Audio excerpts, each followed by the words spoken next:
afternoon, members.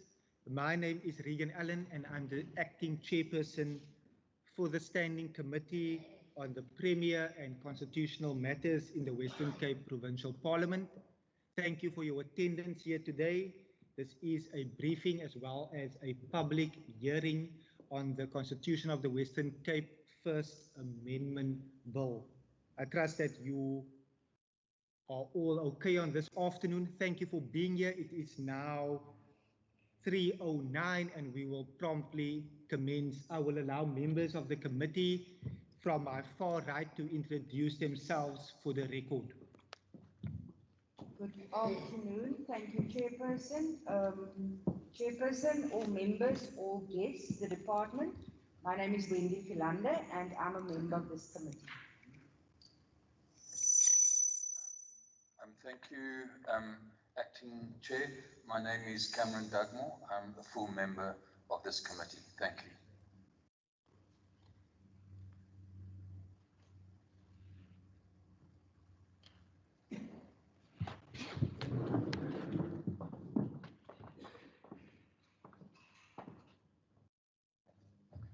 Thank you very much, Chair. My name is Khalil Brankis and I'm a member of the Provincial Parliament.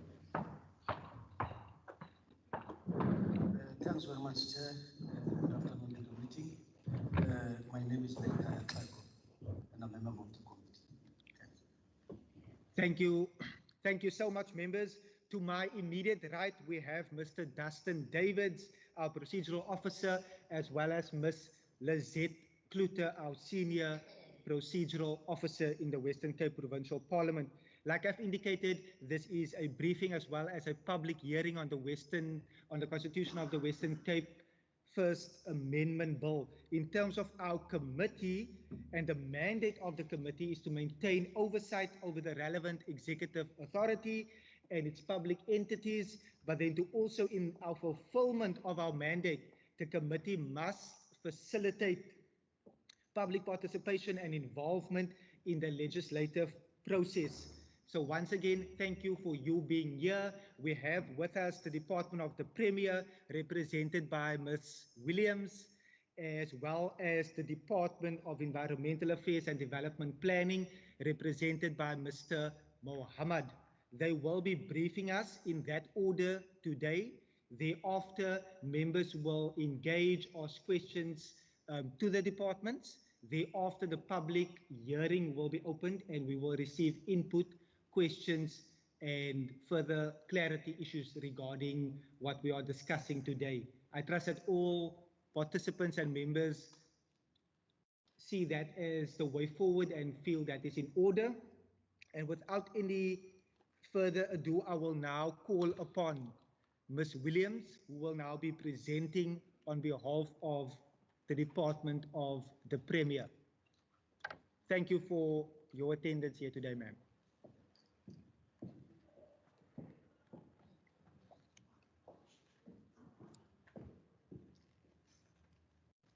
Good afternoon, Acting Chairperson, members and members of the public. My name is Clara Williams. I'm a State Law Advisor in the Department of the Premier Legal Services. Can you all hear me clearly? Thank you. I will do a presentation on the technical amendments to the Constitution of the Western Cape First Amendment Bill. And my colleague will then deal with the amendments relating to the Commissioner for the Environment. The National Constitution was assented to in December 1996 and commenced in February 1997. And a year later, the Provincial Constitution was assented to and commenced as well. The Provincial Constitution provides that its provisions must not be interpreted as conferring any legislative or executive authority on the province, which is inconsistent with the National Constitution.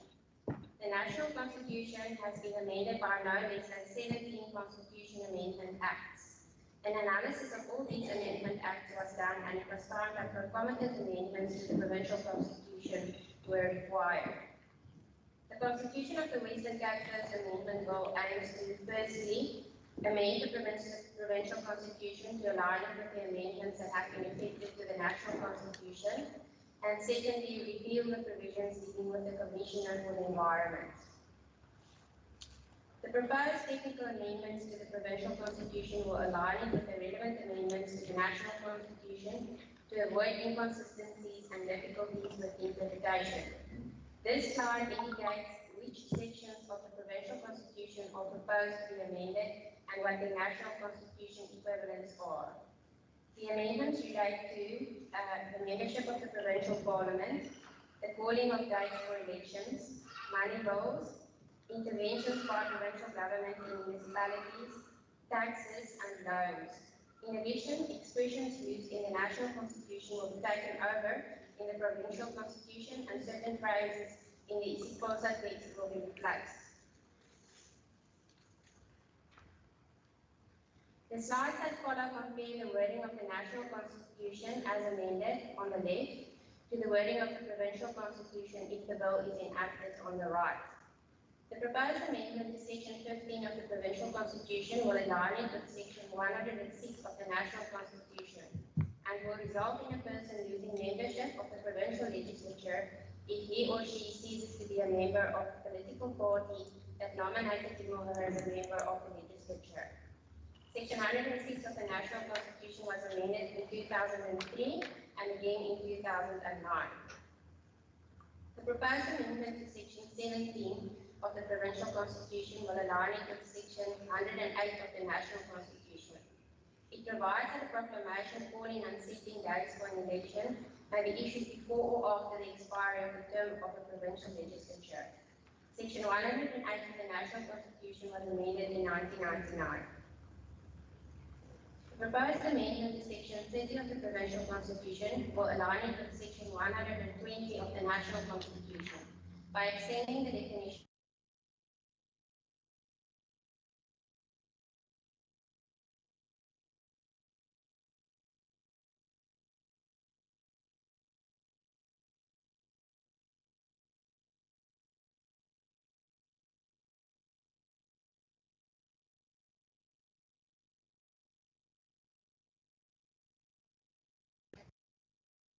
and duties. In 2001, National Parliament passed the Provincial Tax Regulation Process Act 53 of 2001, with the aim to regulate an intergovernmental process that must be followed by provinces when exercising their power to impose taxes, levies, duties, and flat-rate surcharges. The proposed amendments to Section 49 of the Provincial Constitution will align with Section 159 of the National Constitution. The National Constitution was amended in 2003. When the relevant amendments to the National Constitution were proposed in 2001, the then Minister of Justice and Constitutional Development stated in the memo on the object of the bill that the original regime created by Section 139, which stated that only a province may intervene in the default of a municipality, was out of line with the other provisions in the National Constitution, which depicts government as three distinctive, interdependent and interrelated spheres. The constitutional relationships between three spheres are therefore generally direct and not hierarchical. As a result, Section 159 was seen as a constitutional anomaly that had to be corrected by extending the power to intervene in municipalities to national government as well. In addition, provinces have limited capacity in some functional areas, such as water and electric supply systems, and can do very little when a municipality defaults on its obligations in this regard. In 2002, the same minister stated in the rework memo that Section 139 had to be amended to, firstly, extend the steps that a provincial executive might take when intervening when a municipality fails to fulfill an executive obligation, namely the dissolution of the municipal council and appointment of an administrator. Provide that the provincial executive must intervene by taking appropriate steps if a municipality fails to fulfill an obligation to approve a budget or revenue-raising measures necessary to give effect to the budget. Provide for recovery plans and allow interventions by the national executive in the place of the provincial executive in certain cases. The proposed amendments to Section 59 of the Provincial Constitution will align it with Section 228 of the National Constitution by simply deleting references to the term tax basis. The National Constitution was amended in 2001 as the phrase has no definite meaning in the context it appears in. proposed amendments to section 63 of the Provincial Constitution will align it with section 230 of the National Constitution. The National Constitution was amended in 2001 and the obligation to repay loans for current expenditure within 12 months was deleted. Lastly, certain expressions used in the National Constitution are proposed to be taken over in the Provincial Constitution, namely references to the Chief Justice instead of to the President of the Constitutional Court, and correct references in the grondwet to the Afrikaans language. The repeal of sections 71 to 77, which deal with the Commissioner for the Environment, will be dealt with by my colleague, Mr. Aryan Mohammed from the Department of Environmental Affairs and Development Plan. Thank you. Ms. Williams, thank you so much. We will now go directly over to the Department of Environmental Affairs and Development Planning. Thank you. Can I just disturb you? Can the presenters, when they present the documents here, want to follow them, refer us to that document that they're talking on?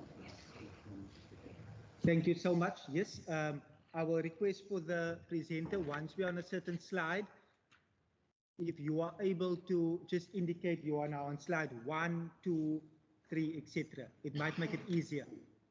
Thank you, sir.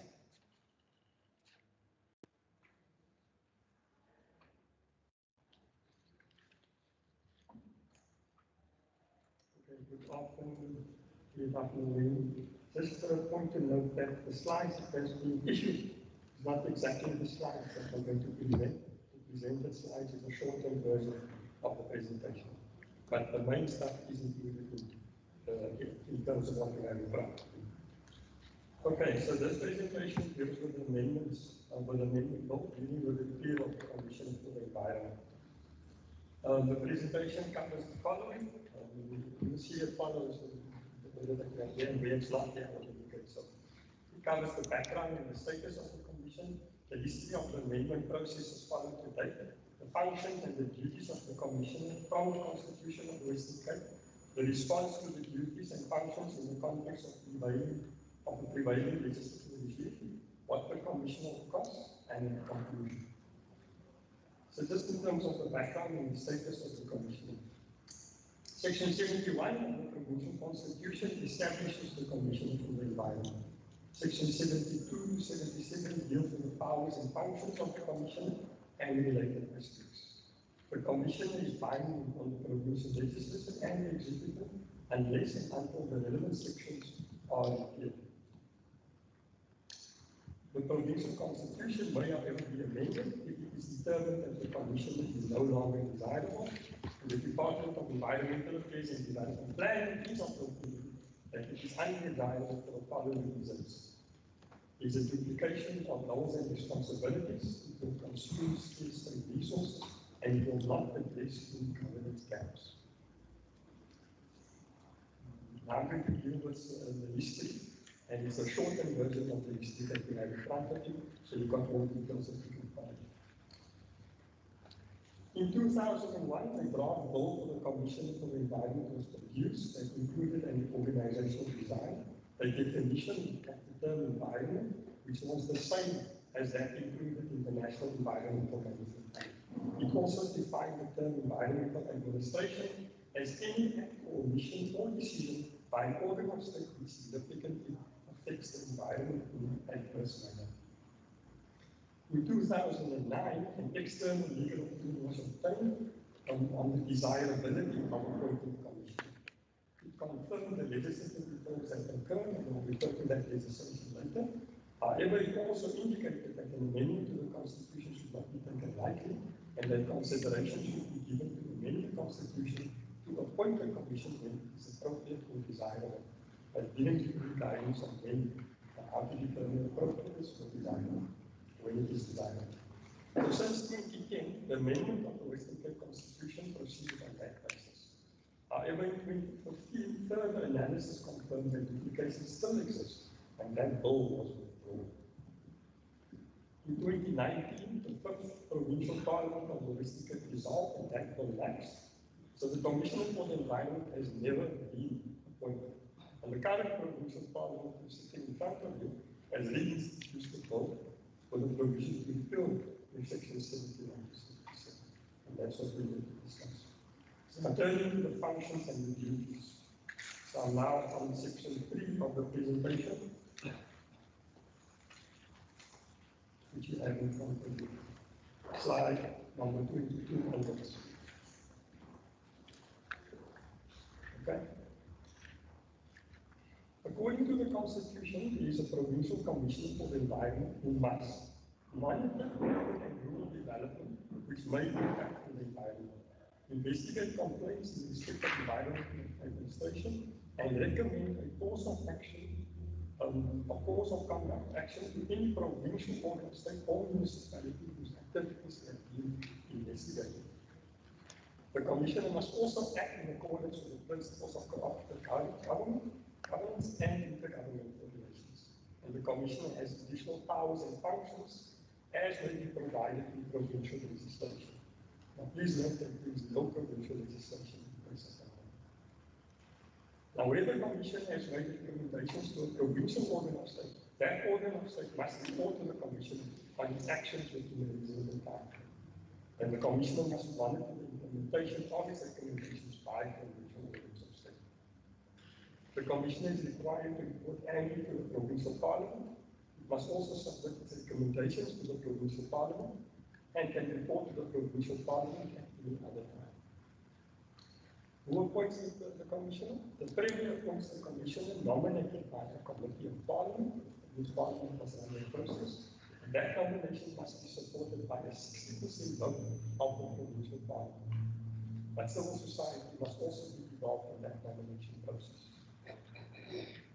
For how long is the Commissioner appointed? The Commissioner is appointed for a term of 3 years and renewable rights. So if a Commissioner is appointed, they can serve 6 years in total. The Commissioner may either be removed from office on the grounds of misconduct, incapacity, or incompetence. And this can only happen if found to be so by a committee of the provincial parliament and a resolution of the provincial parliament according to the Commission's approval with a supporting vote of at least 2/3 of the members of the provincial parliament. And the Premier may also suspend the Commissioner whilst the parliamentary process is underway, and the Premier must remove the Commissioner if the provincial parliament so decides. So that's a summary of the functions and duties of the Commission. So we now move to the next section, which is the Department of Environmental Affairs and the Ministry of Environment in response to the functions and duties. And we now starting on slide 34 of the presentation which we have conducted.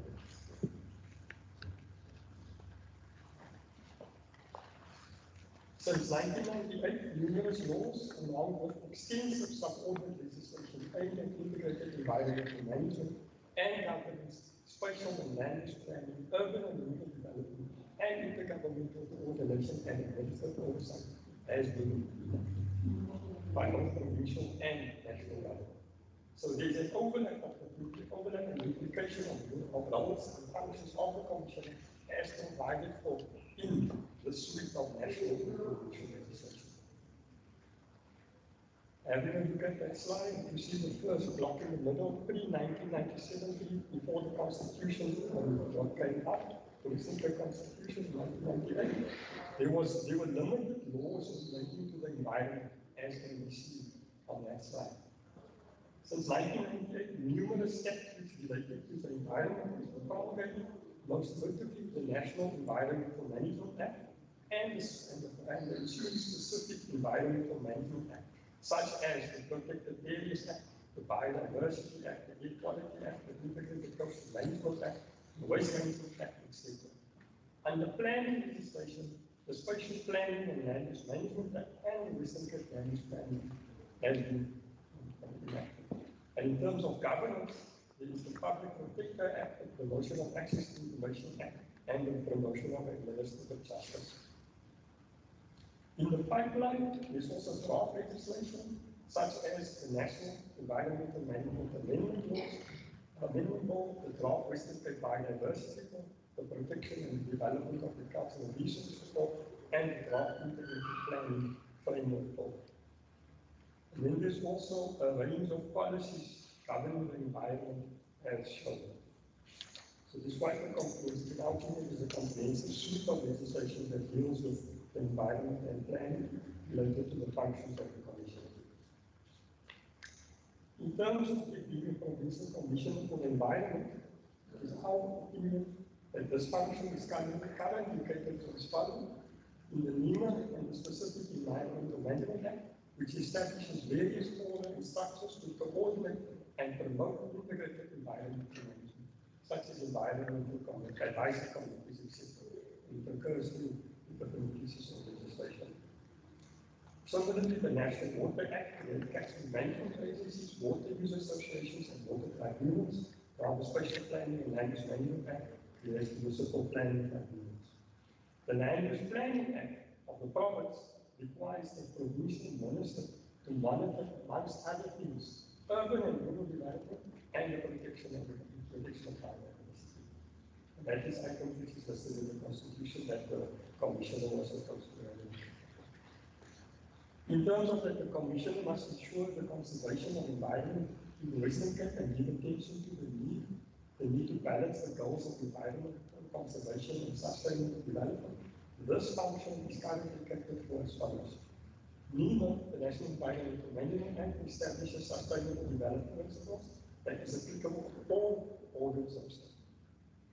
Environmental and planning legislation creates a regulatory framework for listing of specified activities, and we'll come back to that one, which will impact on the environment.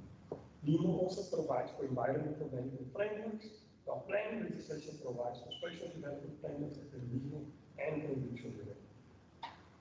In terms of that, the Commissioner is independent and impartial, and this function is currently catered for as follows. In terms of independence and impartiality, the promotion of administrative justice act applies to all organs of state. Administrative actions are reviewable by a court of law. It is taken entirely because of the unauthorized or unwarranted dictates of another person's body, or if the administrator who took the decision was biased or reasonably suspected of bias. The public protector can investigate the conduct of any organ of state, whether it is an allegedly suspected to be improper actions or have resulted in impropriety or prejudice. And the public protector must report on that conduct and take appropriate action. That the Commissioner must monitor urban and rural development with the impact on the environment. This function is currently catered for as follows. NEMA requires the completion of state of environment reports and environmental implementation. LUPA requires the provincial minister to monitor urban and rural development and so it is taken for the legislation. That the Commission must investigate complaints in respect of environmental administration. This function is currently catered as follows. NEMA creates the framework for conciliation and arbitration, and NEMA also creates the environmental management statement in the green scorpions to deal with environmental transgressions. That the Commission is supposed to investigate actions of the provincial organs of state which significantly protects the environment in an adverse manner. NEMA, however, requires that actions must be assessed prior to its implementation in terms of Section 23 and Section 24 of NEMA, and that's in terms of the EIA regulations. So NEMA calls for that EIA should be done before you actually implement, before organs of state implement actions. Where significant pollution or degradation to the environment occurs, Section 28 of NEMA, which is the duty of care, allows for the issuing of directives and establishes the duty of care principle. This is exercised by the green scorpions. NEMA also allows for private prosecutions by interested parties or groups of persons who may apply in court for such. Then we have the Western Cape Monitoring and Support of Municipalities Act.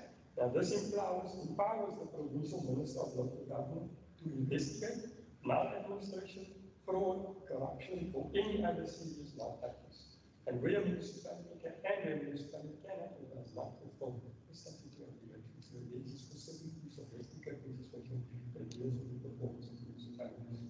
And then again, the public protector, by in terms of the Public Protector Act, investigate any alleged maladministration in connection with the affairs of government at any level. That the Commission must act in accordance with the principles of governance and intergovernmental relations. This function is currently created for as follows. NEMA allows for environmental management cooperation agreements to coordinate and harmonize environmental policies, plans, programs, and decisions of various departments that exercise functions that may affect the environment. Furthermore, the Intergovernmental Relations Framework Act of 2005 provides for the establishment of intergovernmental coordination structures across all spheres of government.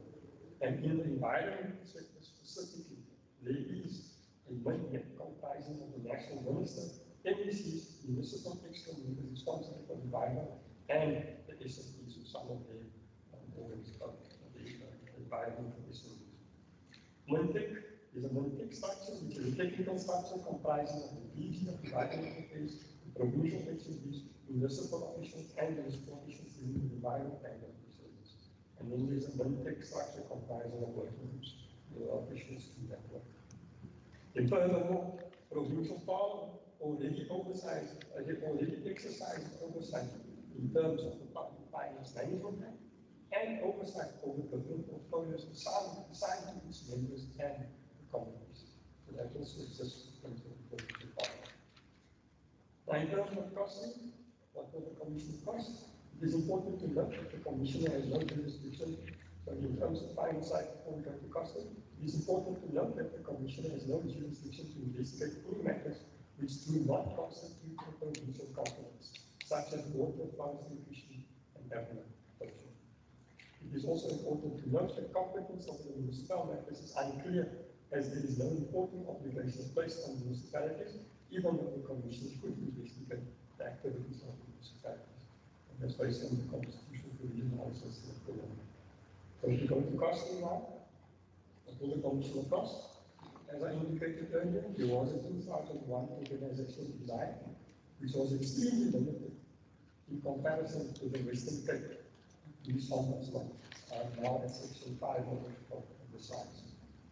It was extremely limited in comparison to the appointed Western Cape police ombudsman and service commission, who had a staff of about 12 with the DDG.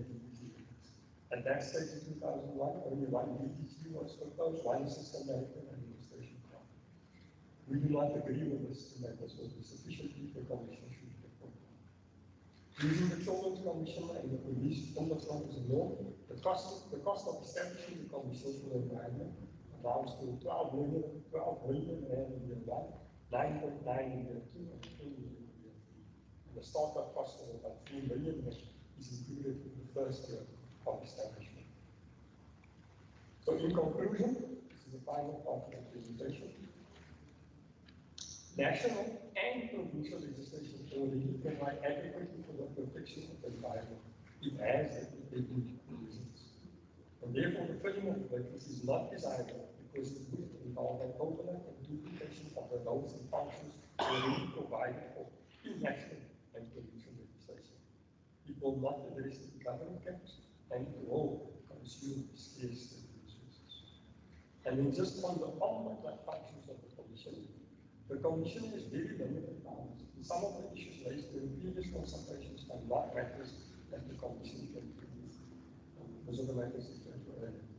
The commission also does not have any power to investigate complaints against national government or private entities. And finally, the commission will not be the decision-making body regarding environmental organizations, nor would it be an appeal body. Based on that, we are looking at the commission undesirable or commission for the environment. Thank you. Mr. Muhammad, thank you so much from the Department of Environmental Affairs and Development Planning, as well as Ms. Williams, representing the Department of the Premier. Members, we have received the briefing. It has also been circulated via email. I will now take a round of hands for questions and input to the department.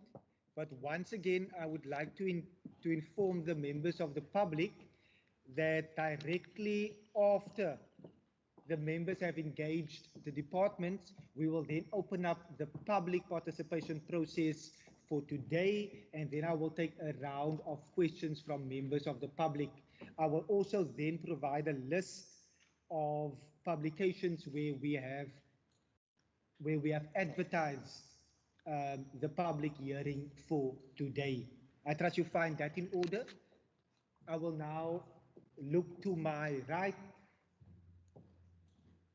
Do I have any member wanting to engage the department?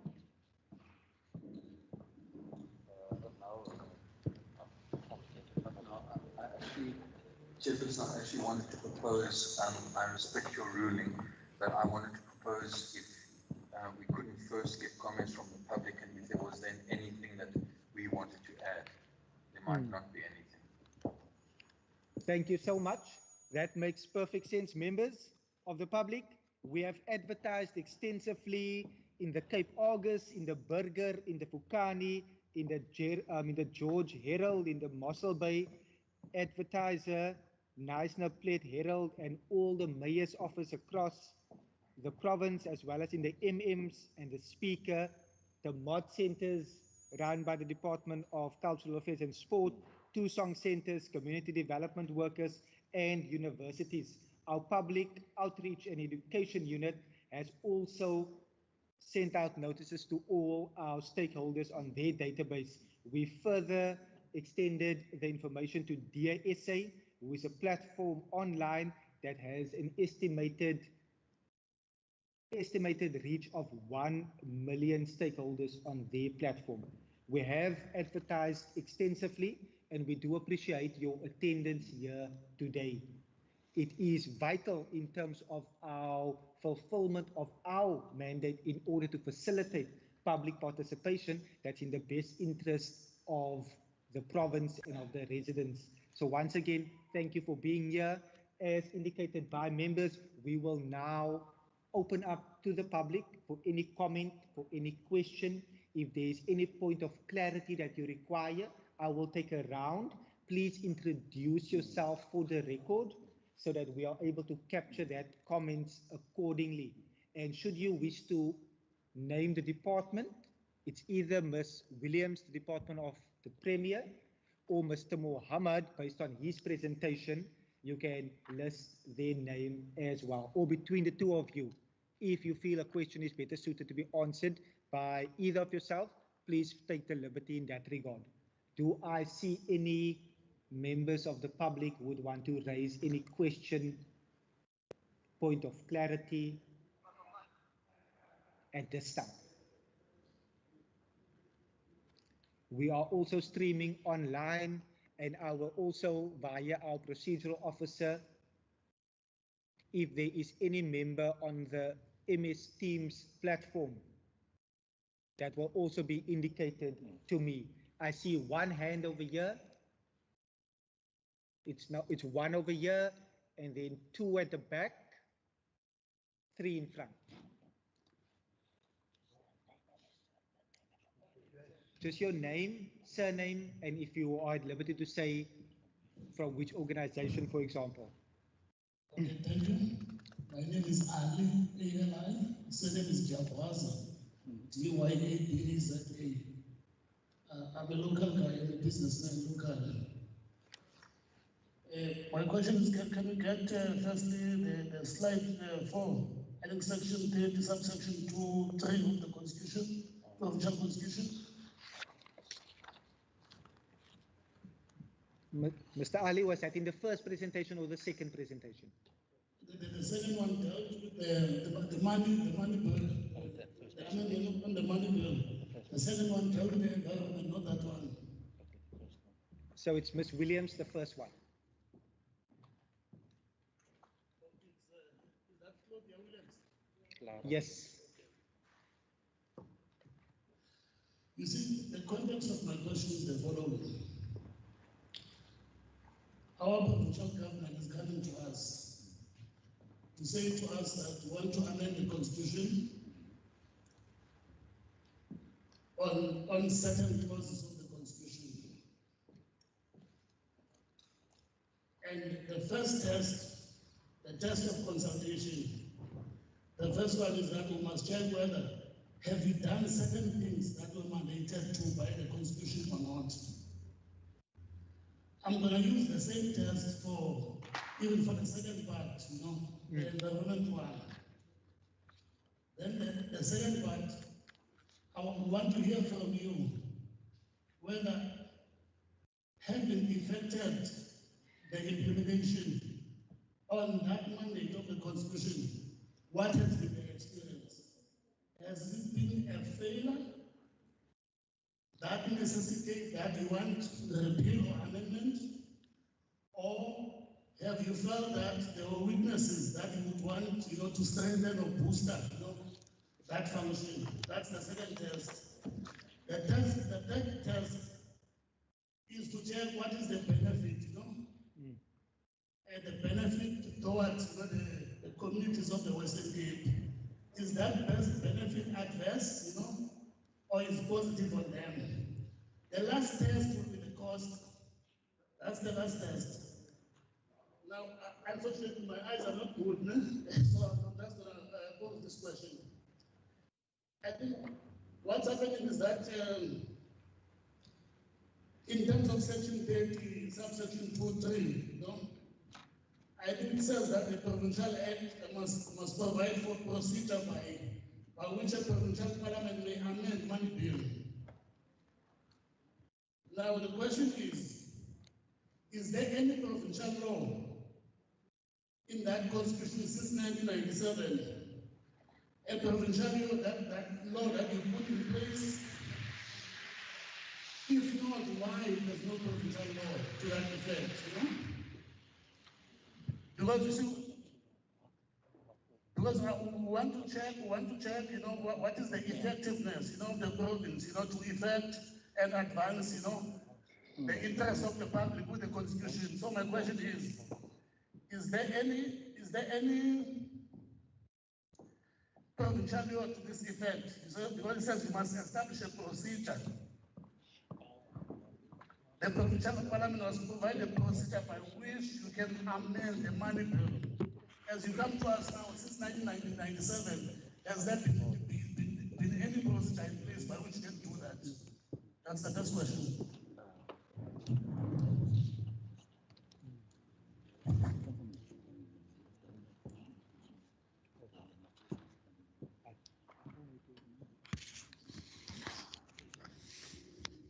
Thank you so much, Mr. Ali.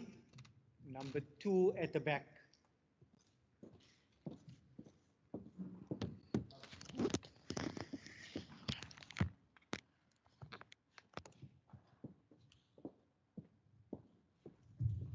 Okay, my name is Bongani. I'm the chairperson of Ward 2 in Mosby from EFF, the organization. I don't understand the meeting of today because I get message yesterday. So that's why here you can see it's empty here. If ever you are serious as the provincial government, you must consult people because you will affect us this day. Because you take mandate, but we don't know because we don't know what happened. If the community, they don't know what happened here. But they say I'm out there. That is another topic for another time. I just want to look at select 64. Site 64. Because now I check here now, you guys, you want to investigate even national government. You want the commission must have a power to any investigating the national government and public interest and provincial governments. So I'm getting lost there. So you must give us a clarity, because this meeting to me is not a meeting to us, because you are already taking the decision on behalf of us. So I thank you, because this meeting is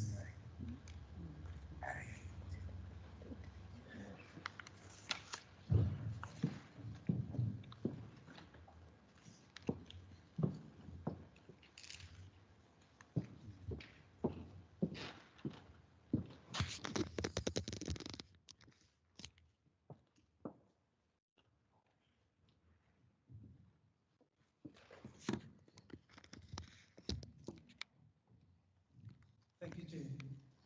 I am Wayne Jordan, the Secretary of ANC branch in Ward 9, Mosul. And I have a couple of clarity-seeking questions first. Thank you for the two presentations. I read through the documentation, but that's actually very good to hear the presentation, because sometimes we form our own opinions based on what we read. My first question is to Ms. Williams. Ms., when you did a comparative analysis between all the legislation that's passed and this particular amendment bill, was there anything glaring about section 71 to 77 that said go contradict the national constitution? Or is it only because it's superfluous to the Western Cape that is the experience, but there's nothing that militates against that in the Constitution, even the amended Constitution, once the decision is taken. We lived with it for 22 years now, 22 years in the Constitution. And the only thing that did not happen is we didn't have the passing of the enabling legislation, so we could answer the second question here was the failure, was the success? We can't really make that decision. Now, second question, the question is around, there's all this legislation that has been passed, and it's about implementation, it's about ensuring that the environment is protected and stuff. But when I read the original Constitution, when I read it, it's currently standing in the Constitution, I read it and it seems the Commission for Environment speaks at the level where that particular office is supposed to monitor not individuals that infringe the environment, but state organs. Now, I want to know, considering all this legislation is passed, does any of those legislation capture the gist of that oversight of state organs? Is that being captured in all this legislation that is passed? I must point out, in my opinion, I thought it was very good, because the more eyes we have looking at the environment, which in our province is central to our economic development and sustainable development, the more eyes we have looking at it, the better.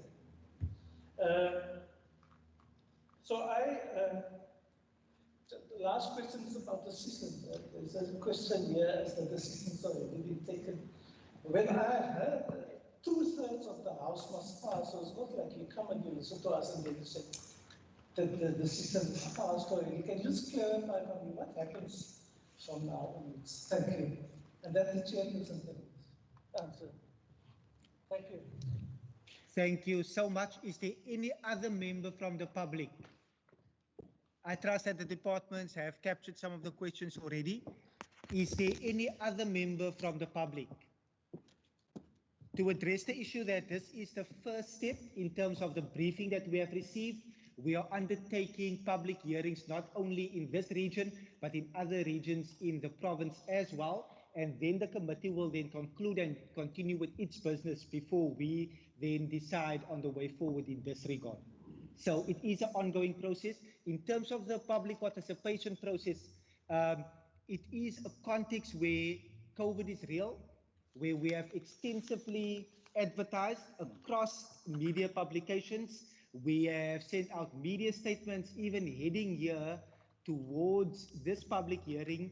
There was media coverage on this particular matter already. It is a reality that, yes, we are using social media, we are using MS Teams and YouTube in order to get the word out on what we are doing. It is a reality that not the entire venue is filled to capacity. However, we trust that we will still be receiving public comment in writing submissions to the committee as well. And I will encourage you to even submit written comments to the committee should you want to make further comments in that regard. So this is the first process where we are coming. It's a public participation process. We have been briefed by the department and we are engaging. So we can't say that decisions have already been made. We are here to engage with the public, and then the members will then deliberate further in the way forward on how we proceed. I trust that that is in order. I will now directly hand over to the departments for their, I've just received further information now that in terms of written submissions, the end of May will be the closing date. 31 May submissions will close for written input on this particular bill. I will also encourage all members of the public that are here, we are able to circulate where we will be in the other regions. And if you wish to invite any other members of the public or people that you know are interested in this particular bill to also attend those public hearings over there. It is with more people talking about it, more people engaging, we speaking amongst ourselves and speaking to other colleagues across the province, that more people will ultimately then partake in this process. As a committee, we are a full bench here today in understanding that the role is so critical to engage. So we are here to engage and we are going to make the best of it. But like I've said, we have extensively advertised and communicated on this particular public hearing. Over to the department.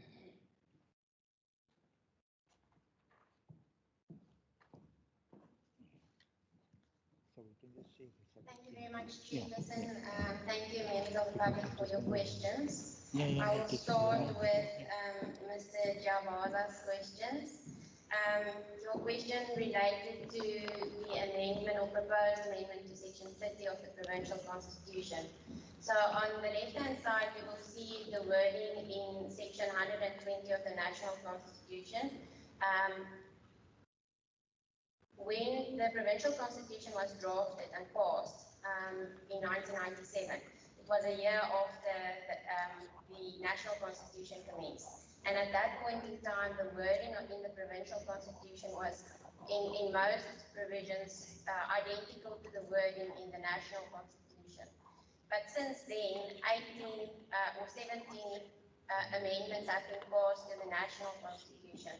So Section 120 of the National Constitution was amended in 2001 already. So the wording that is currently in the Provincial Constitution isn't identical to the National Constitution's wording anymore. So what you will see on the left-hand side, everything that is in bold type, those were the amendments that were passed in 2001 to the National Constitution. On the right-hand side, you will see everything that is in square brackets we are going to delete, and everything that's underlined are new insertions. So if you read it like that, you will see if this is passed, the wording will again be identical to the wording in the National Constitution.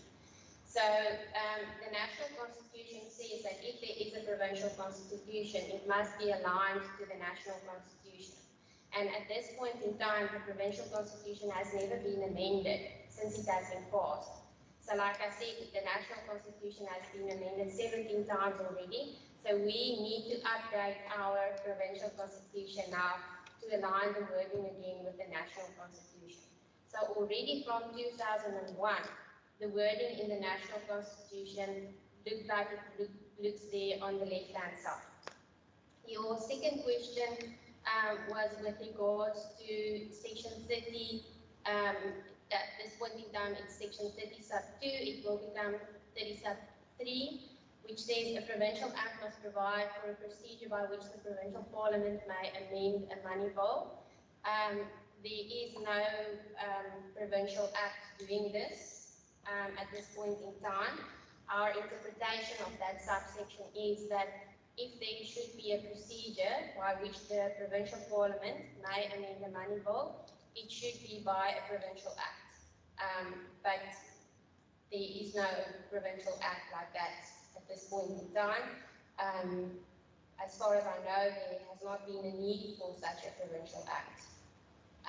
So a money bill is draft legislation dealing with the appropriation of money, provincial taxes, levies, duties or surcharges, exemptions from taxes, levies, duties or surcharges, and direct charges against the Provincial Revenue Fund. All those bills dealing with that, we call that a money bill. But yes, to answer your question, there is no such provincial act at this point in time. Okay, you also wanted to know why do we need to amend the Constitution. Now, with regards to these technical amendments, everything that's in my presentation, like I said, we need to align the provincial constitution with the national constitution, and that's the reason why we propose these amendments, so that the wording is again identical to the national constitution. So that would be to the benefit for the Western Cape, as when people read the provincial constitution, they will also in fact understand that it is exactly the same as the national constitution. There are no discrepancies between these two pieces of legislation. And then Mr. Bongani, I'm sorry I couldn't get your surname. You had a question regarding section 64. Is that section 64 of the national constitution? Oh, it's your slide 64. Okay, then my colleague will answer your question. And then the third gentleman, you had some questions regarding the environmental commissioner as well. As that is not a technical amendment, I would rather that my colleague answer your questions, and if you have any other questions for me, then afterwards I would gladly try to answer your questions. Thank you. Thank you, Ms. Williams. I now note Mr. Mohammed.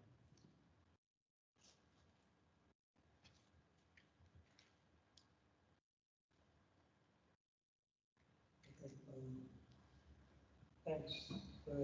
From the way I understand it, I'll answer the questions as they relate to each other. Has there been failures or successes? The commissioner has never been appointed, so it can never be determined whether it is a success or failure. It is our opinion, however, that given the suite of legislation that exists, and that's the slide that we show all the legislation, I think one of the reasons why the commissioner was put into the Constitution at that time by the founding fathers of the Constitution is because there was very little oversight over the environment, which is the backbone of economic development measures. So there is no commissioner in place and cannot be measured whether it is successful or it is a failure. However, with all that legislation in place and the powers that have been given to Parliament, the provincial minister, across the board, the national minister across the board, it is our opinion that that oversight function has now been overtaken by all this new legislation that has come, both in terms of provincial legislation and in terms of national legislation, and possibly also in terms of municipal legislation that exists. Please remember that environment is a concurrent function only between national and environment and not municipal. So going to question slide 64, where you asked if we want to now start having power to have oversight over national government and private entities, that the commissioner will not be able to do. The commissioner, that is an important point we are making, is that the commissioner would only be able to have oversight over provincial organs of state. Only provincial organs of state. And the rest of the organs of state, which include municipalities, which includes other SOEs and other entities that operate in the province, the commissioner will have no control or no oversight responsibility over those organs of state. He can only look at provincial organs of state, and our opinion on that is we already have the provincial parliament, who already exercises oversight, and you have all the other structures, and you have the public protector to whom anybody can go, and who is able to investigate any organ of state without fear or failure. The Provincial Commissioner for Environment will only be able to do the provincial organs of state, so it is a significant restriction and curtailment of functions.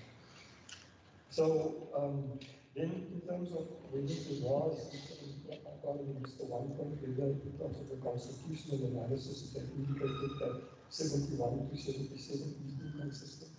It's not inconsistent because there is a provincial constitution. However, do we want that? Do we still want that? So the reason is allowed, like the Western Cape Police Ombudsman is allowed, like the Children's Commission is allowed, the provincial constitution can have an oversight function in terms of the Commission of Environment, but limited to provincial organs of state and their impact on the environment and use of funds. An important thing to note is also, in terms of the way the Constitution is written now at the moment, is when, if the Commission should have findings against a provincial organ of state, that provincial organ of state must report to the Commission. That does not exist for municipalities. So there's a significant gap in terms of the use, in terms of the Commissioner's oversight function in terms of municipalities. And again, I think that's got to do with the spheres of government in terms of who can do in terms of. So things like the rural development, the urban development, the new land use planning act, for example, includes all those functions, and the provincial minister must be held accountable for that. So you can't have now two bodies monitoring urban and rural development. You have the provincial commission doing that, and you have the minister of environment, the minister of development planning doing that, mandated to do so in law with even express products that must come out at the end of the state of environment reports, the spatial development frameworks, etc. All those aspects is already included in legislation. So legislation that has come about has really overtaken the duties and the functions of the Commission of Environment, and I think it's because of that gap that existed pre the Constitution and the new legislation has taken into place. Then so that's the functional areas. The Constitution says, this is one point that we wanted to make in terms of the 2/3. So when the Premier must appoint the Commissioner, then they must have 60% of the parliamentary vote for that. I'm going to the next one. Then when the Commissioner must be suspended or removed, Parliament must pass that with a 2/3 vote. So at 66%. So whatever happens in Parliament will then have to pass the suspension or will have to pass the removal of the Commissioner with a 66% vote. If they don't achieve, I'm not in favor of the parliamentary process, but I would assume if there isn't a 66% vote, 66.66% vote to remove the Commissioner, the Premier will not be able to remove the Commissioner. That comes straight out of the Constitution. That covers the question. Mr. Mohammed, thank you so much. Members of the public, I want to reiterate again, this is the first engagement in terms of our public hearings on the bill. I will also leave the WhatsApp number because we are wanting to make it as easy for members of the public to send voice notes or WhatsApp messages with written submissions as well.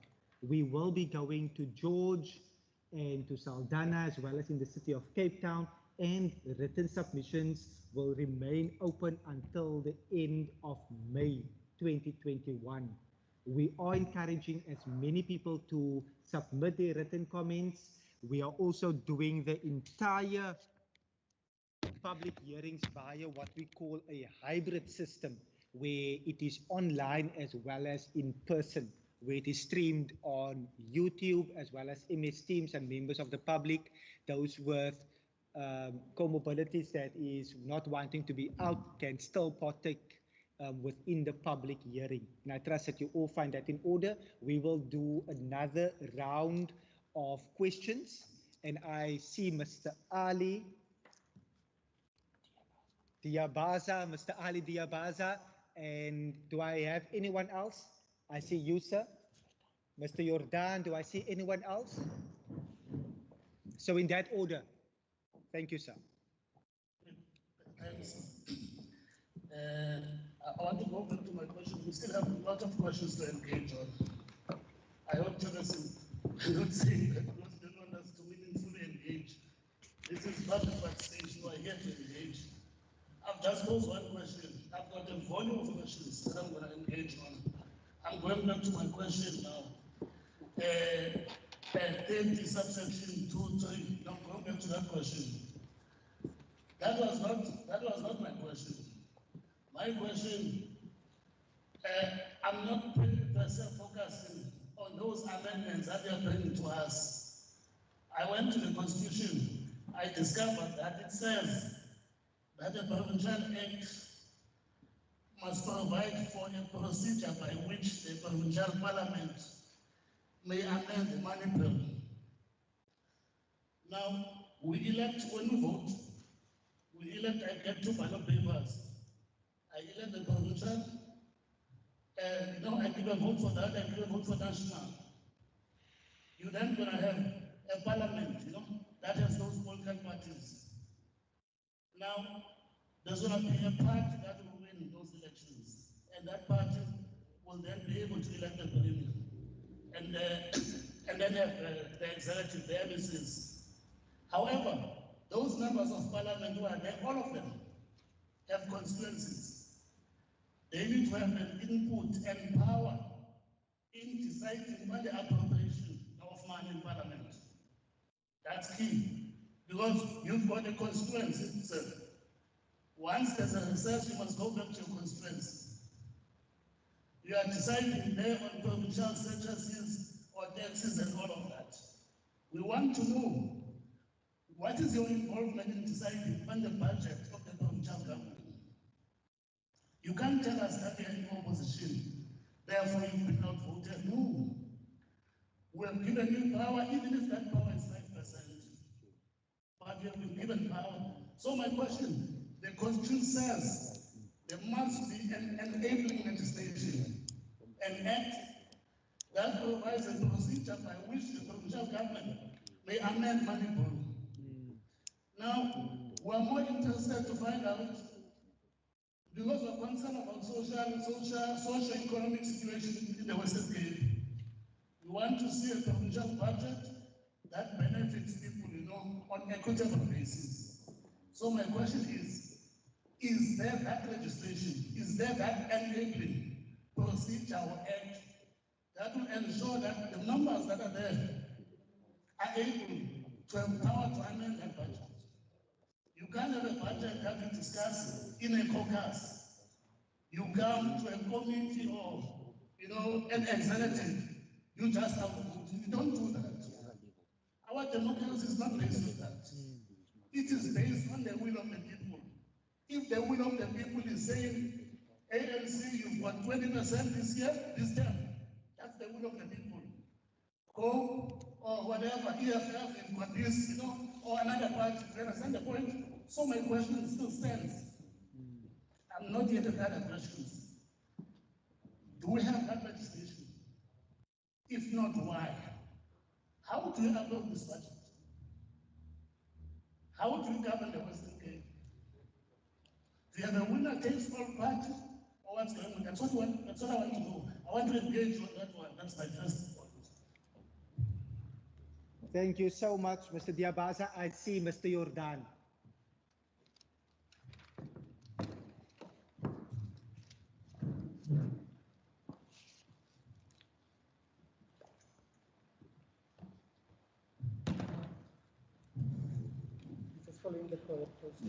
Yes. And I want to assure you, sir, we are here to engage. That's why I like you already. Thank you for your attendance. Mr. Jordan, thank you. Thank you. Another clarification question. In the first step, we want to clarify lots of things. Now, it is also that the environment is a global concern. Climate change impact everywhere in the world. Now, I want to know, in terms of this analysis of the system you arrived at to recommend that the section 71 to 77 needs to be deleted. Has there been any study for international best practice, because other countries also have environmental legislation, and I would like to believe there is strong environmental legislation. But do those companies have kind of environment ombud? And how are those environment ombuds, how are those institutions meshed within those governance structure of those companies? Thank you.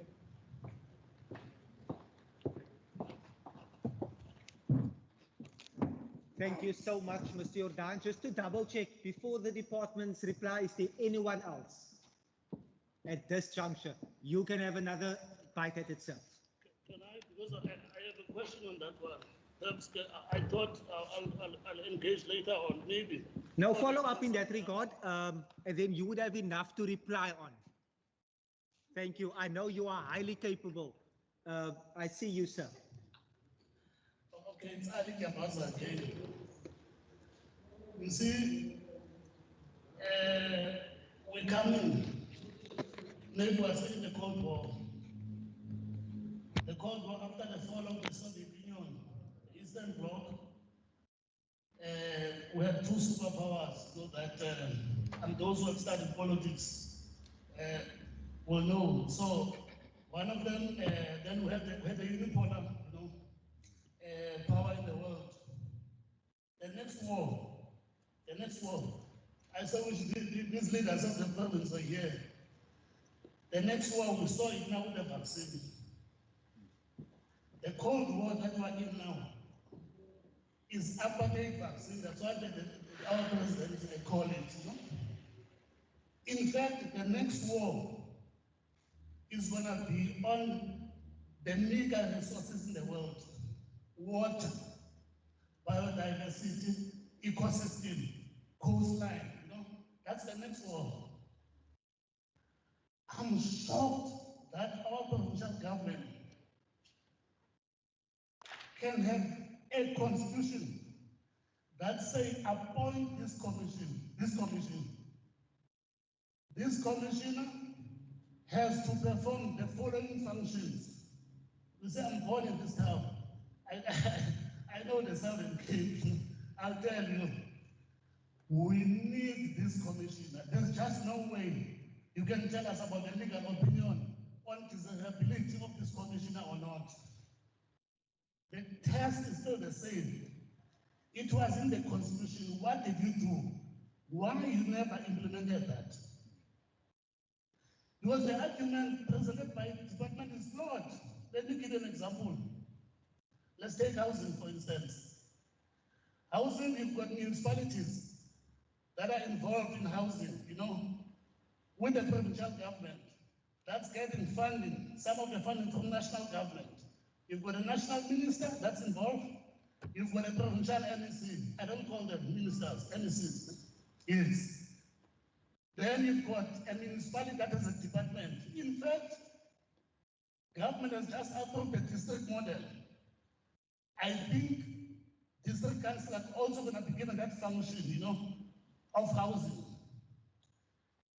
Now, these spheres in government are distinct, but they are interrelated, intergovernmental relations. There's no conflict there. Now, the war that we are facing now, that war, you saw it in Soweto, when people were evicted there.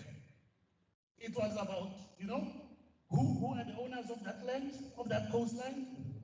We've got a big war about coastline here.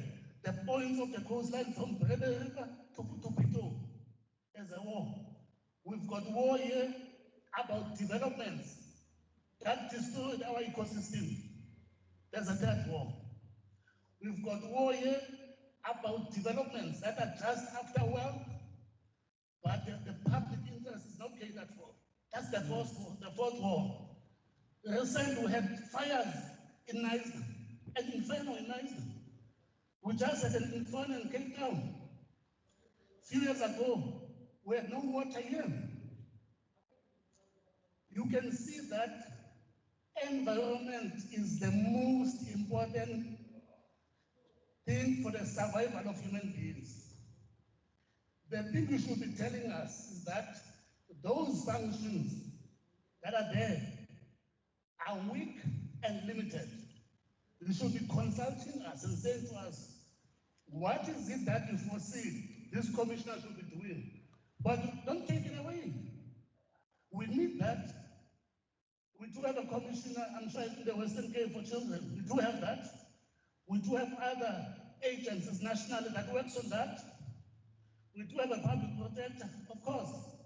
We do have IPs, you know. You do have other functions. So you will find those functions existing at national, provincial, and national and local government. So the argument, the cost of 12 million, all of that, if you compare that with the disasters that we're facing in the world now, it's nothing. Nothing at all. So just before, I've just done studies a few years ago when I was doing my MBA. I was shocked. There was an international scholar who presented to us that if we continue the way that we're doing, Khayelitsha will be underwater. All the coastal areas will be destroyed. I've got that study. I'm going to do a handwritten submission. I'm going to give you that. So we are under siege. Our environment is under siege. Our community is under siege. The air that we breathe is under siege.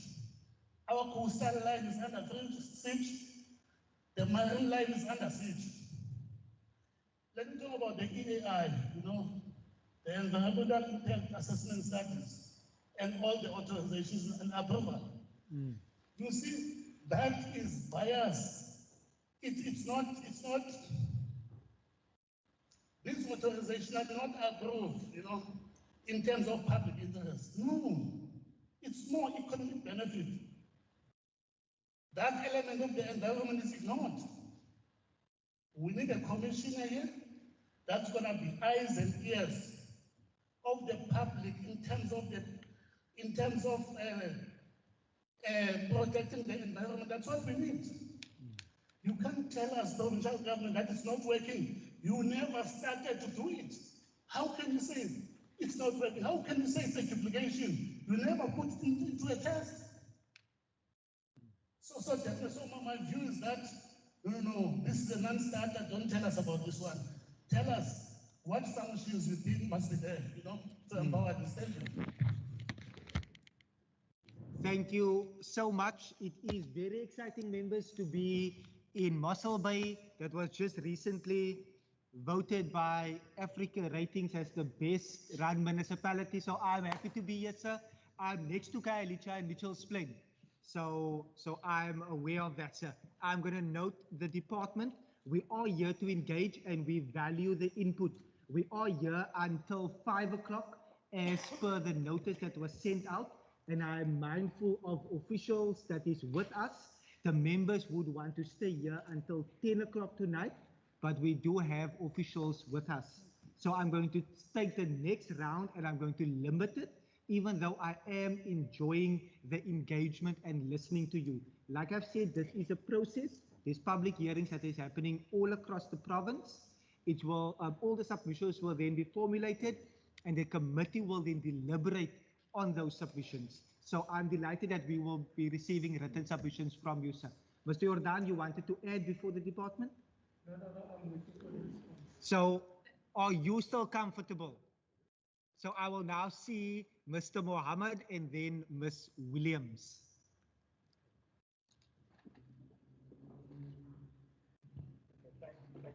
Thank you for the questions. Firstly, is there international precedent? From our knowledge and experience, no, we have been internationally perceived. We can speak under correction, but from our own research, there's no environmental commission. Same like the judicial commission, which is appointed now recently. It's also one of that will be the first country in the world to appoint a commissioner like that. So it's something unique and something novel. But from our experience and having overseas things, but it is a lot of organizations like the public protector, like protectors and ombuds functions. So they do exist and they deal with things from an administrative point of view in terms of decision, not just environment. Because if you've got a concern about the decision that was taken that protects the environment, then you have that recourse. So I'll start at the end, and I think we said that clearly in the presentation because there is a belief that the commissioner would be able to deal with, for example, appeals, because if you are unsatisfied with a decision, you can appeal that decision in terms of the EIS. There is an appeal process. And if you are still unsatisfied, you can take that decision on review, because the promotion of administrative justice says that that decision must be rational and must be connected with the information that's provided. So in terms of the EIS and the contention that it is biased, we would hope that the EIS that is decided by the department is decided in administrative just fashion, and that we will, and that if there is a agreed party, you can always take that and appeal and you can raise that. But the Commissioner for Environment would not be able to do anything about that decision that was taken. That decision will stand unless it is set aside by a court of law. And if that decision stands and the Commission does make a finding about it, it will really have external effect. It has third party impact. So the development might go ahead or it might be refused.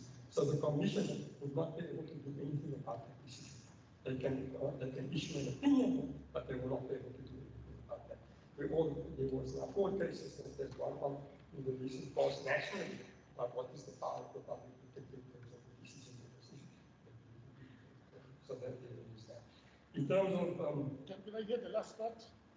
There was the court cases on the public protector. What's your conclusion on that? Yeah, and what the power of the public protector is. Yes. The public protector in terms of decisions. Yes. The Commissioner is not the public protector. The Commissioner does not have the powers of the public protector. So the Commissioner cannot issue that types of decisions. And it will just be a finding that the Commissioner can make. No, you're misleading us. It's a pity. Okay.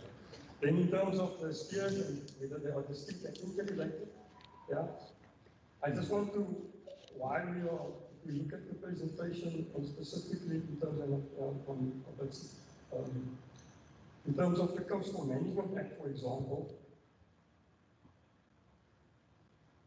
every district, and there is actually a coastal committee that exists in every district. So those committees exist throughout the Western Cape, and I know they exist. There's also a provincial coastal committee that has been established.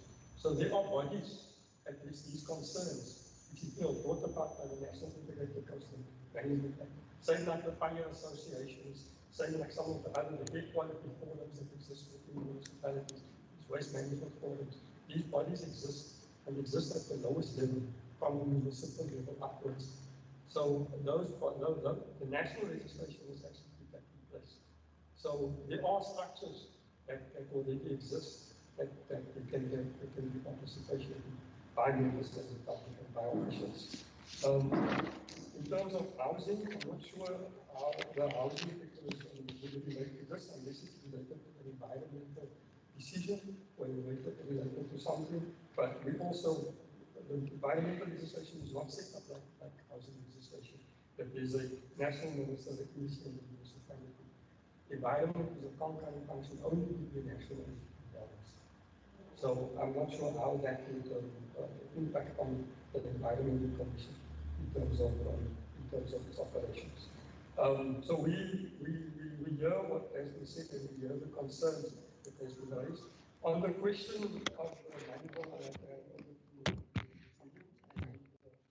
part that the responsibility of the parliamentarians in terms of the constituency, we have to hand that over to the members.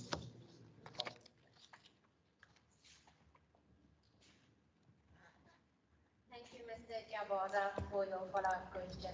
I can confirm that there is no such provincial act dealing with the process by which the provincial parliament can amend the money bill. From my side, I note your concern, and I think this is something that the standing committee will also note.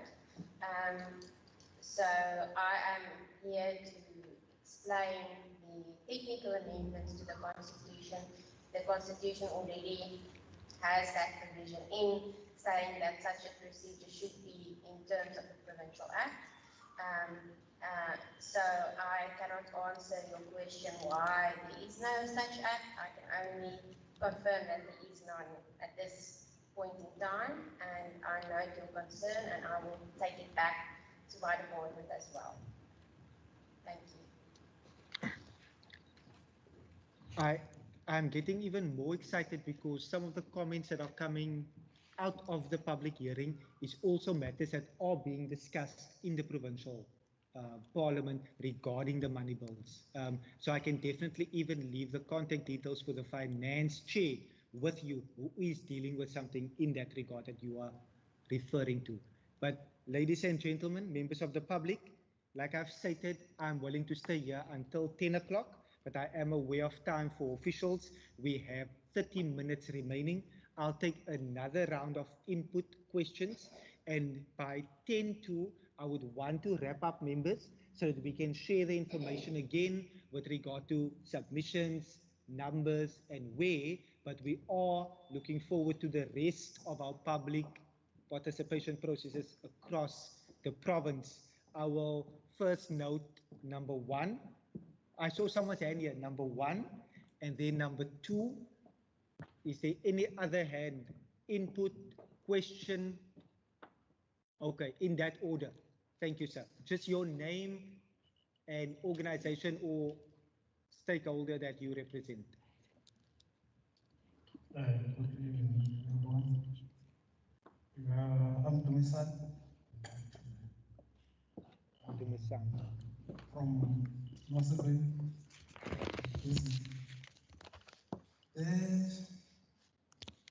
At the beginning of the meeting, I get lost with some points.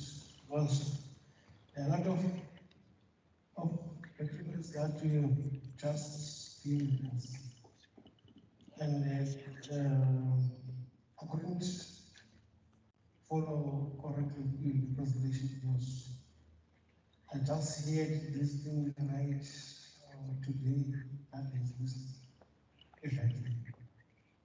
But coming to the issue of the commission, which the Constitution of the Republic or demanded or commanded to be in place, I think the Western Cape is dreaming or is having its own vision of having its own state different from the one that exists in South Africa. I think it's not by omission or it's an intended approach to do things differently than the ones that are existing in the country. You can't be championing the constitution and praising the constitution, but yet you come with the excuses of just 10,000 or 12 million or 10 million and say you can't have such an important structure or body to exist. And yet, globally, talking about environment, impact, all those things. And even now, we are changing even the generation on electricity, even on the cars. We are changing cars now too, because there's emission all over. We are moving towards electrical, because there's environmental impact. But you can't prioritize the commission for that.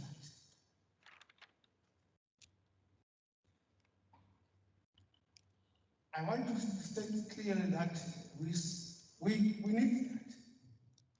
There's no way that somebody can prioritize certain issues and not prioritize the environmental issues.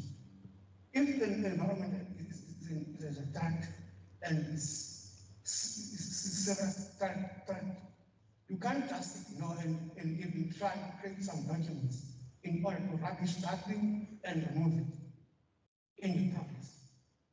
But yet on other provinces, if they want, just saying now, if other provinces want it, they can do it. Why Western people always want to do their own things different from other provinces? And yet, even if something that is in the constitution, And in the eyes of the public, they talk as if they respect the Constitution. So if it is in the Constitution,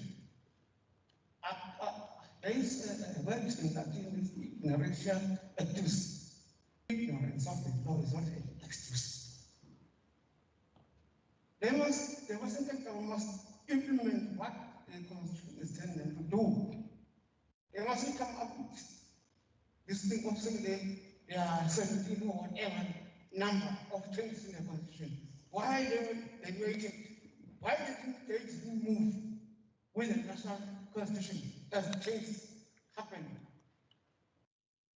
And now they want to remove what they want, what they see, and they don't want it on the Constitution. The other issue, the issue of money, they can't talk to money in front of me. If you had time, I was going to take you just and walk through to one drive and ask anyone of them to accompany you and tell us in front of you, in front of me, in my presence, as to what is the intention of that one in this road. That they ask money from national to province, as if they want to help the poorest of the poor. They say it's an access road to our area. They demand and ask money on our names.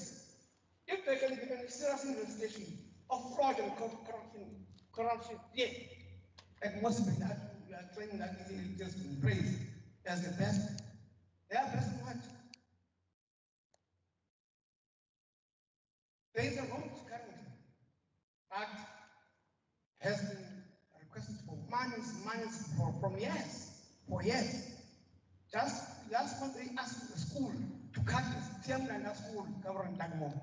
The school that in the years when you were in power, you went there to Tiamlanda and put amount of 50,000 to encourage the municipalities in other departments to put money there, and you said they can start building flats so that they can accommodate people, tourists, and everyone to generate the money for the school, as the school is the port of the poor. They are busy with the road that is not even going to serve the poorest of the poor. We don't need that road, but because they are operating in apartheid style, they are doing it. Currently, there is a site, there is a digger room, there's a graders grading the school. Because of the COVID-19, people have gotten the opportunity to do away with anything, to take few individuals and say that is a public participation. People are scared to go there, but they managed to go there and take a piece of land from the school, which there was a vision for the community to have good things there. So the money issue, I can't take it around the commission. There is no way that the same government who refused, there was last year, same school, there was a company coming there to install a tower so that the community can get the connection from the internet, all that kind of stuff. That company was going to contribute 6,000 every month to the revenue of the school. The municipality refused. Yet they are coming with their own thing to do things. This thing, the commissioner thing, I can't take the issue of money. They are taking money and using the name of the poor. This commissioner thing is going to help us as poor if the province can implement it. So the best thing, there's no best about worst thing. Must come down because those people who are talking about what's right is the best.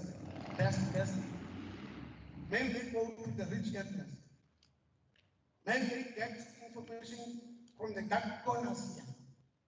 There's nothing clean about the municipality that we're in. So the provincial government must stop ignoring the constitution. Must stop thinking that they live on their own isolation. Thanks. Mr. Dumasani, thank you so much. In terms of the information that I relayed was from one of the most credible rating agencies. I merely share that for information. I would never want to stifle political debate, and I am acutely aware that political tensions exist within our province, and I won't stifle that here today. I will want us to engage in a respectful way moving forward as we continue to engage in this public hearings. It is now 16:40. I will allow the next speaker between 5 and 7 minutes for your next input, and then we will hand over to Mr. Jordan. And yes, by all means, can I give you this one? This one is extremely cold, sir. Are we able to get further?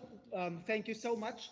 But like I've said, with our multi-party committee here today, we are open to engaging. We are wanting to do it in a way that fosters the relationship. So thank you for your information. To the gentleman at the back, as I'm sitting here, I'm thinking that even if there is 5 people at a public hearing, but if the content is of substance, it's far better than 1,000 people. So members of the public, thank you so much for you being here and for participating. Please, we will hand over for 5 to 7 minutes, then to the department for any further comment that you wish, specifically based on questions to you. I would not want you to indulge in the political comments, etc. As a committee, we will then take that forward. But thank you so much. Over to you, sir.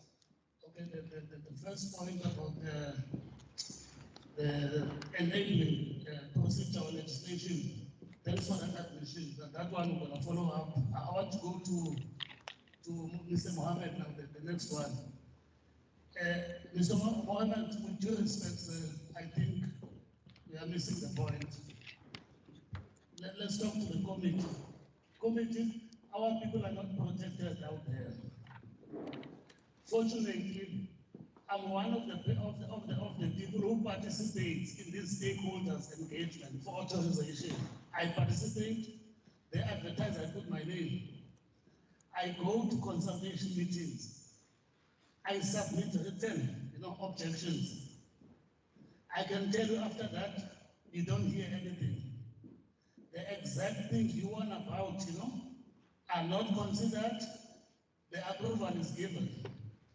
The consequences thereafter are adverse for our people. Let me make one example. Just the example of the coastal line, which is used to drive our people away from accessing the coast. Here I'm talking about the majority of black people. We used to be a peaceful community in Mosotegi. We used to access these beaches without any hindrance. But I can tell you now, there are beaches that we are not able to go to because there are developments that have been approved. And these developments have driven our people away. Access is limited. The recent example is George, In George, there was a big one, I think it was in the television, where they put boom gates in George that they cannot access, So, on the ground, I hear you sitting in the office, it's fine, I respect you. But yeah, we're excluded. These bodies are just like dogs. They are nothing. We're not protected. That's the issue. Let me give you an example. I know, for instance, for people that say we'll find there's a stakeholders forum, for environment. You will go for water catchment. There's a stakeholder. For some developments, there are stakeholders forums, all of them. They are just nothing. You just go there, we just sing, they say different things, it means nothing. Once the authorization has been given, I want to come to that point. You are not able to go to court and set that aside because it means you must have money. We can't access courts. So you can just see in Mr. Mohammed that our people are vulnerable, they are not protected. Now we need a body that when we complain, even if you cannot put nicely your complaint, you say, just come, just have return, they follow up on that one, they have the technical to put that one. That's what the commissioner should do. So what I'm saying is that the last point, I'm done. The last point, as you come to us, you explain to us that you have concluded that this is not desirable, this is duplication. On the other hand, you can't come to us and still defend that despite the substance of what we're saying. But we don't expect you to admit that. However, you must take cognizance of what we're saying because our intention is to persuade you. You see, I don't wear political cap, I'm a businessman. You said I'm born in this town. I like to access beaches with my family. I participate, I'm obsessed with policy, policy issues and so forth. So I'm telling you, these things are not happening. We're excluded. I wish you had done what I was going to take you. I was going to drive with you and show you where our people are excluded. The last development, is when they alienated the Point Caravan Park, the municipality. I attended that. I opposed that because our people must access that. Go there now. Go there to Dias Beach, Departure Beach. That has been privatized. Go there now. People who are aware of Masuba, we used to stay there December, pitch our tents there, all of that. Our people are not accessing that. It's expensive. There are boom gates. You can't go there for weddings and all of that. So what I'm saying, we need protection. The only solution, we need a commissioner that must be strengthened, that must have power. Thank you.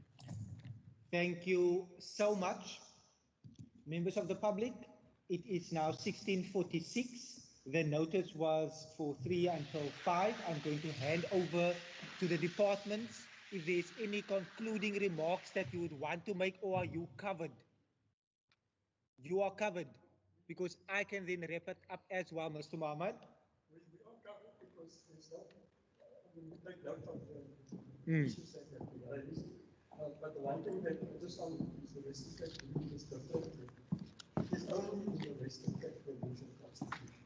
No other province has a similar function in the side. It's only the Western Cape and KZN that have provincial constitution. It's only the Western Cape that has an environment commission. So it's only something that will apply to the Western Cape and won't apply to the Western Cape. It's not in the national constitution. That's just to clarify that. Otherwise, there's the comments that we. Okay. Thank you so much, Mr. Mohammed. Ms. Williams, you want to say something? Sorry. I just want to clarify, the Western Cape is the only province that has a provincial constitution. The KwaZulu-Natal, the province also drafted a constitution, but it was never finalized. So we are the only province with a provincial constitution. Thank you. Thank you so much. Ma'am, did I note your hand? Members of the public, I want to assure you that we have a multi-party committee. We have members on this committee with extensive experience. Engagement will be happening on political levels in terms of what we are discussing today. We have taken note of what you have said. I will further again elaborate the number for messages to be received via instant messaging. If I can quickly jot down that number, it is 082. You can save that number as WCPP public hearing. 082 372 7463. I repeat once again, 082 372 7463. Written submissions via WhatsApp as well as via email as per the ad. but also voice notes will be accepted for your comment. I will be closing this part of the meeting now and wish to thank the departments, Ms. Williams and Ms. Mohammed. Thank you for being here. I trust that we will see each other tomorrow again, as well as to your other colleagues for attending. Thank you so much, members of the public, members of this committee. Thank you so much for being here. We do have refreshments at the back, and we will continue engaging as we take this journey forward of public hearings. It is within our mandate in order to facilitate public engagement, but we also talk about meaningful public engagement. Hence, I'm excited that in 6 people, 7 people, the content can be of substance as opposed to an entire venue filled to capacity, but then there's little to no substance. So thank you once again for being here. Members, thank you for your direction and for helping me earlier on with regard to the flow. I appreciate it. And this public hearing is now adjourned. Thank you so much. Refreshments will be